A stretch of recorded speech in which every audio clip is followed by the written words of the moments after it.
Hi there, it's Kevin with Gunroll Games, here with another kind of behind the scenes, behind the store scenes, talk about shop, and I guess you guys are enjoying these type of videos. So I will oblige and just give you what's on my mind every day of what I'm observing as a store, and just kind of talk shop and talk sort of the market here with Magic the Gathering, Lorcana, Pokemon, etc. So I hope you guys enjoy these videos.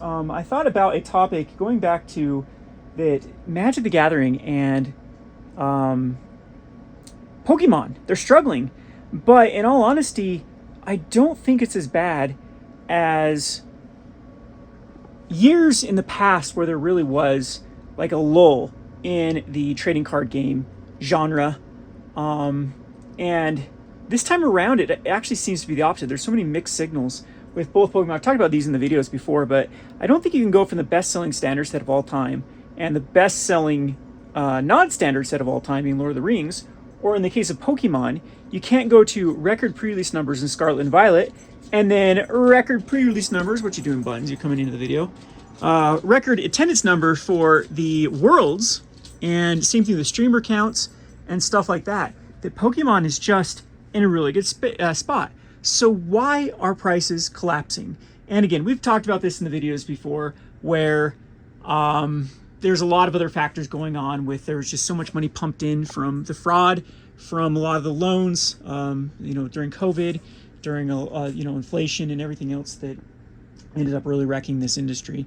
And I'm thinking that the two biggies at that point was being Pokemon and Magic. They just overprinted into it. And I really think that that is still the case.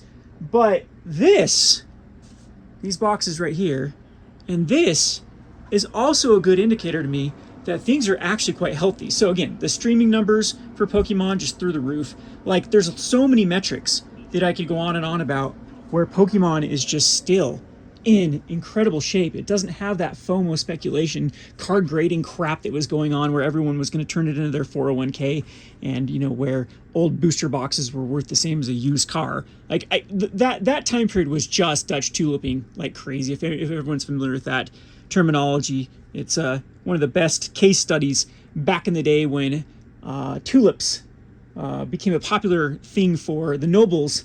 And then farmers realized that they could actually, not only farmers, they started planting tulips like crazy, but speculators realized they could actually speculate on tulips and buy future tulip stocks and things like that. That led to like a runaway kind of inflate or deflation of the product, where they no longer became rare anymore. There wasn't enough buyers or people that actually wanted them.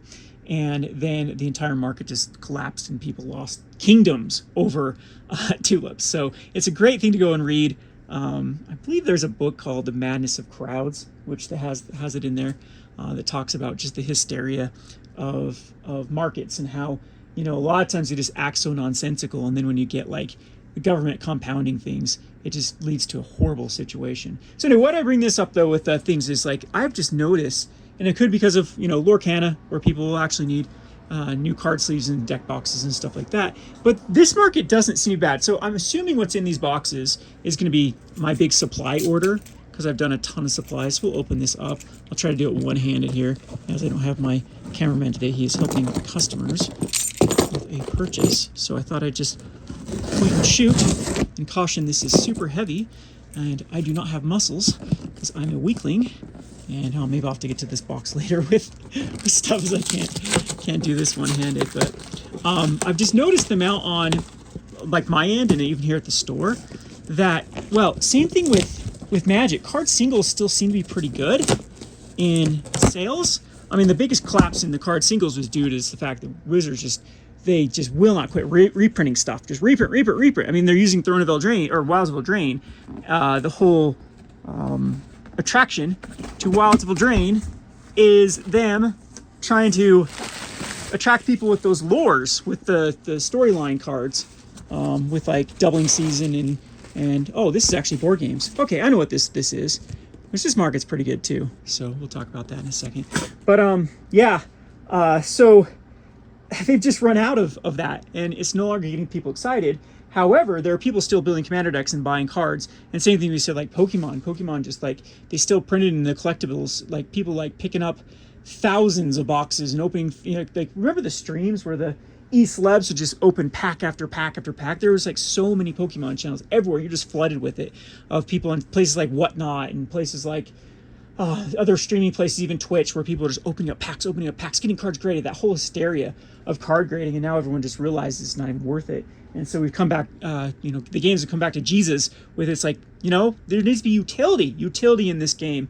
And I guess that's what the concept I'm trying to bring here is there still is massive utility in both Magic and Pokemon. It just seems these companies need to, you know, stop the greed train and realize that they need to actually reevaluate where they're at. And it's okay to be a product that has these $1 million markets, and that's fine. They don't need to keep trying to fly too close to the sun. I always said that Magic was so jealous of Hearthstone. I remember that was one of the big things with Arena, where they tried to kill paper Magic. They really did. I think that was the past lull in the Almaka eras, was really when Wizard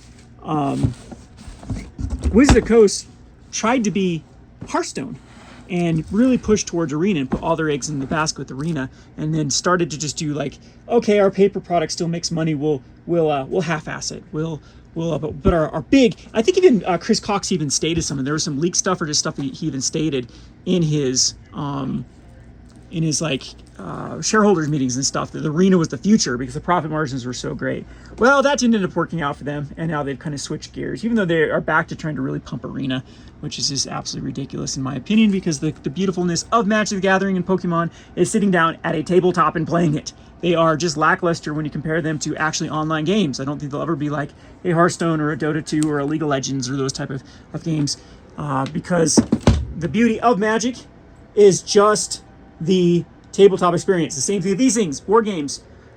All these suckers have apps. Like, I'm sure there's an app for this game, Heat, on Steam or something, where you can actually play this. But the beauty of this is you sit down with people and you play it and you socialize. And I think they're going to have to come back to terms that that is what made their game successful. That's what made their game actually sell. And that is the route to go. And again, going back to what this whole topic is about, this stuff is actually hard to come by now. Like, distributors are starting to run out of supplies because supply companies haven't really adjusted their numbers. They've just been still doing what they do, you know, trying to base it off the market and whatnot, and they're still selling. That means so people are still buying collectible card games, trading card games. They're still doing it. They're still playing. They're still buying sequels. They're still everything. Yet Magic continues to suffer because the printers go burr. So I don't know. I think I'm starting to look up. There are a lot of things too. Like, I noticed these suckers. Here's another thing that I noticed, like the Baldur's Gate, Commander Legends Baldur's Gate. It's actually going up in price, which is a good sign because this was considered one of like the worst sets. We're starting to see some movement on Modern Horizons 2.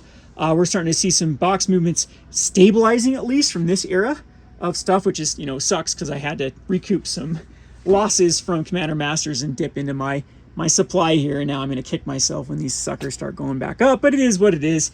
You win some, you lose some, and you just have to take it. You just have to, what is it, the Modest Mouse song? You just got to float on, roll with it. And same thing. I've been breaking down Pokemon products, and I'm like, oh man, when's this Lucario actually going to be something that's collectible and valuable? Probably never, because they overprinted the crap out of it. But still, it's kind of a weird. It just sucks. And you get some comments too. Like, there's some mean comments. Some of you guys are mean about, like, well, you speculate, you get burned. And I do not feel like this is a speculative operation, being an actual game store with tables and play space and stuff. It's just, it was the only way we were allowed to make money. We realized that, like, current products didn't sell. They were hard to sell. And like me as a store owner, I don't want like these massive returns. I would just like to sell at MSRP. That would be the most beautiful thing ever, is if I could just get away with actually selling what the manufacturers think that their product could sell for on an open market. One thing that made me really frustrating is I was watching a video of a YouTuber that helps small businesses get started, and he recommends that you do not go into a small business operation with unless you at least can make 80% margins.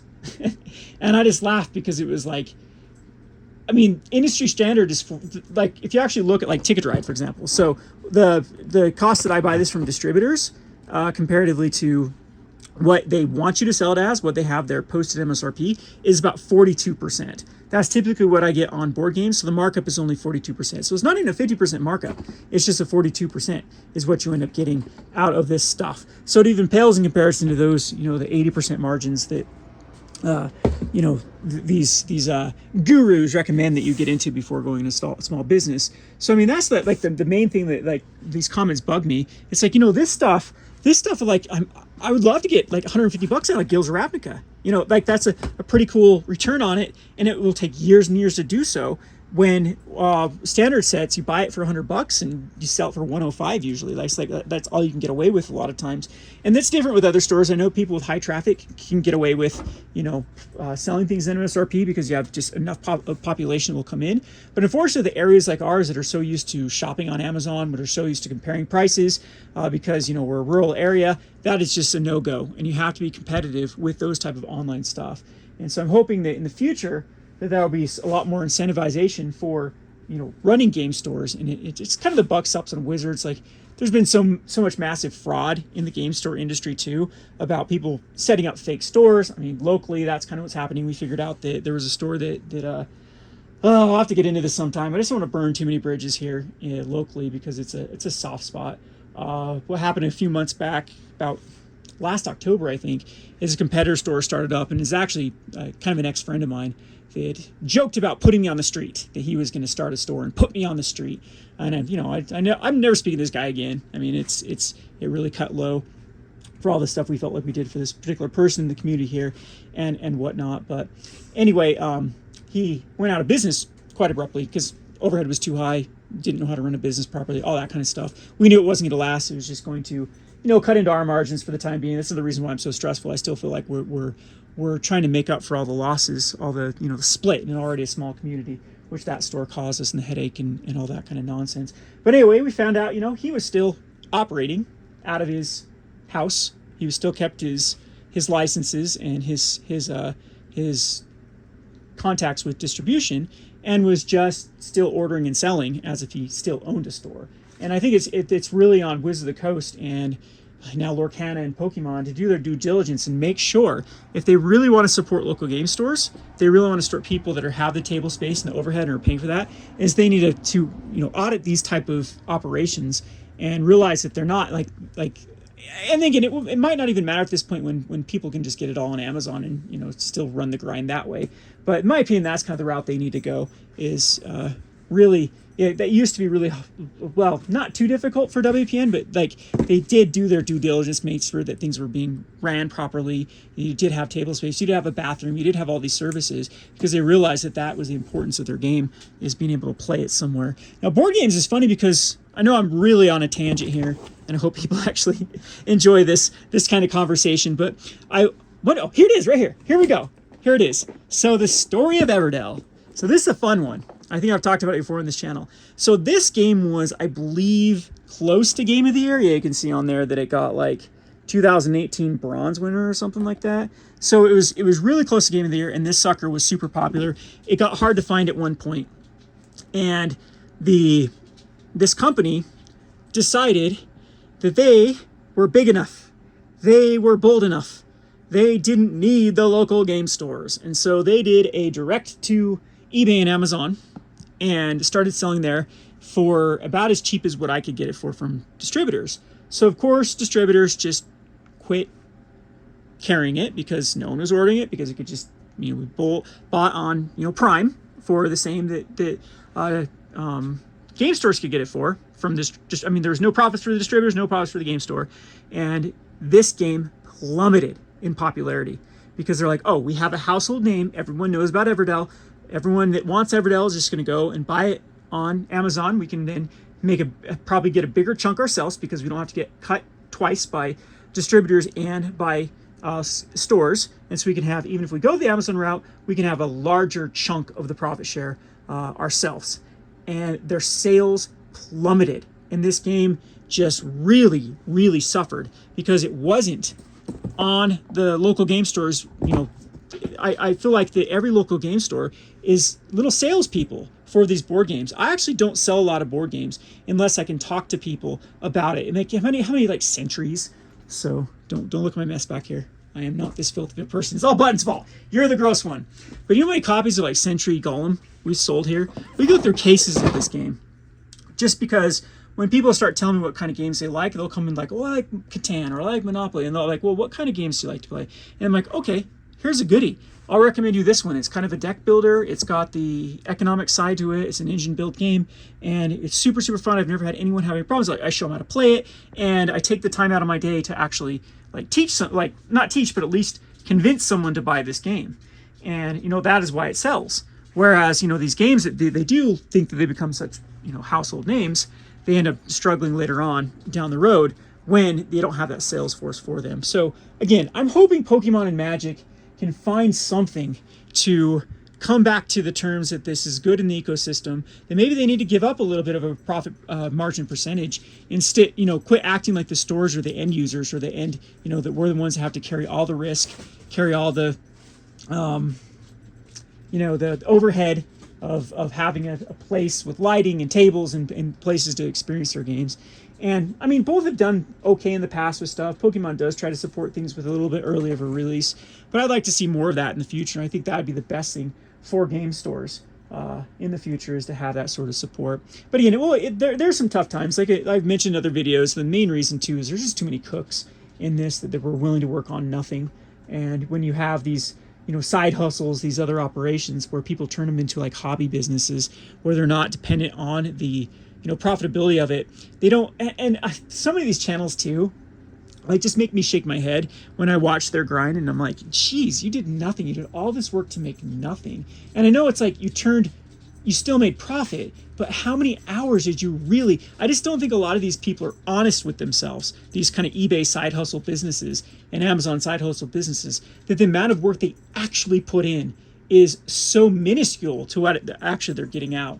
And again, at least the cheap products for the consumers, I guess, if everyone's willing to like blast that out. But at the same time, this is kind of why these game stores, at least to my operation size, are kind of being the way of the dinosaur. And again, that's another conversation too, for another day, is how Wizards did at one point really try to transition back over to, okay, we're going to go Amazon directly to people for the people in like rural areas or hard to get, and then we want premium stores, and they really didn't want anything in between. I don't think they value these type of stores do play a place in the ecosystem where, you know, this is the only way a store works in Richfield, Utah with a tiny population, is if you get two really gung-ho guys that love gaming and are willing to bust their asses off and do what they can to make a store that is actually profitable. Every dollar that goes into overhead is like $3 we have to make back in sales. And that is why a massive like premium type store cannot work in an area like this. And whether or not, like I said, maybe it's antiquated, maybe it's something that doesn't need to exist because people can just play at kitchen tables.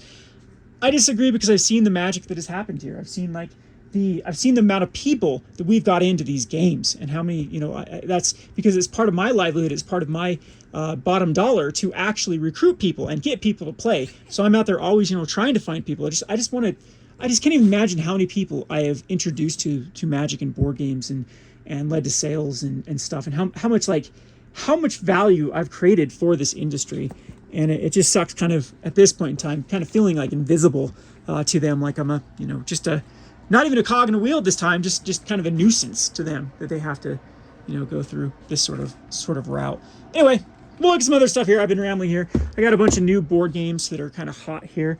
And this is another thing too. All these things are available to patrons. Just message me about stuff. And that's kind of the service that I do here at my, again, if I serve my locals, but again, if I have to compete with Amazon, might as well be Amazon at that point and offer cheap prices and allow people to get into this game as best as possible. After Us by Pandasaurus. Pretty big fan of Pandasaurus games. I think both this Emerge and this After Us are new games. Got to restock of code names. Not a big fan of these party type style games, but these suckers sell through the roof. And then we have Without Fail. Is this like a party game? Party game without fail. Really Loud Librarians.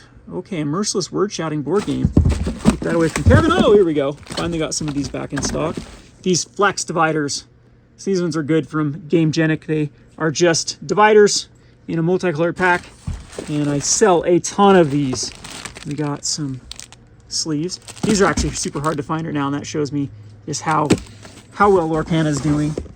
And we'll see what else is in this other box here. So okay, so this might be some cool stuff in here. And then we'll call this whoa, sorry to make everyone sick. I'll still have to figure out a better way to do this. Again, don't know how everyone appreciates these type of conversations as I you'll make everyone seasick with my videography here. And look at me, I can open up one-handed.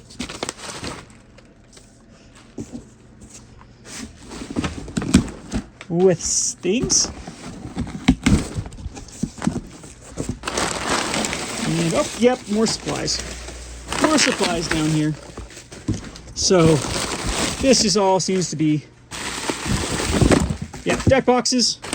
We have been selling out of these suckers like crazy, and that is a big box to put such little amount of product in. Good thing I don't pay for shipping. Got some watchtowers back in. These suckers typically are popular. Yep, look, it's even got that endorsement there. And that one's kind of boring. And then the last box, let's see what we got in here, as I lost my keys. So now I am stuck at the shop indefinitely.